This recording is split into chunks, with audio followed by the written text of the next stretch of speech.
Corona virus का challenge पूरी शिद्दत के साथ मौजूद है। माशी मामलात हाथ से निकल रहे हैं, बजट सर पर खड़ा है और हुकूमत एक बार फिर एहतसाब खेलने को तैयार है। ईद के बाद बड़ी गिरफ्तारियां होने जा रही हैं। सियासी प्रेशर कुकर के नीचे अलाव तेज़ कर दिया गया है और आने वाले हालात किस रुख पर जाते हैं इस बारे में कुछ भी हतमी तौर पर नहीं कहा जा सकता।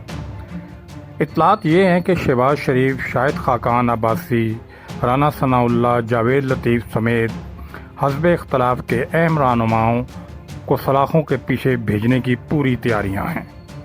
इन तमाम गिरफ्तारियों को तवाज़ुन देने के लिए कुछ हुकूमती शख्सियात को भी कुर्बानी का बकरा बनाया जा सकता है, जिसमें खुसरो बख्तियार, गुलाम सरवर, नूरुल हक कादरी का नाम लिया जा रहा है।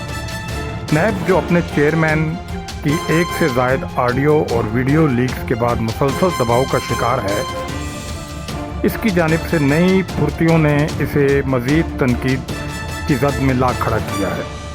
एक जानिब नैब के ऐलानात हैं और दूसरी जानिब आला हलकों से दोस्ती का दम भरने वाले शेख रशीद ऐसन अंदाज से नैब की तर्जुमानी का हक अदा कर रहे हैं और बरमला नाम लेकर बता रहे हैं कौन कौन अंदर जाने वाला है।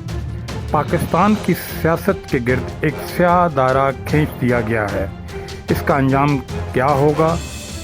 बहरहाल जो भी होगा, किसी तरह भी ये मुल्क और आवाम के लिए अच्छा नहीं होगा। इब्ने सुल्तान, ग्लोबल करंट न्यूज़।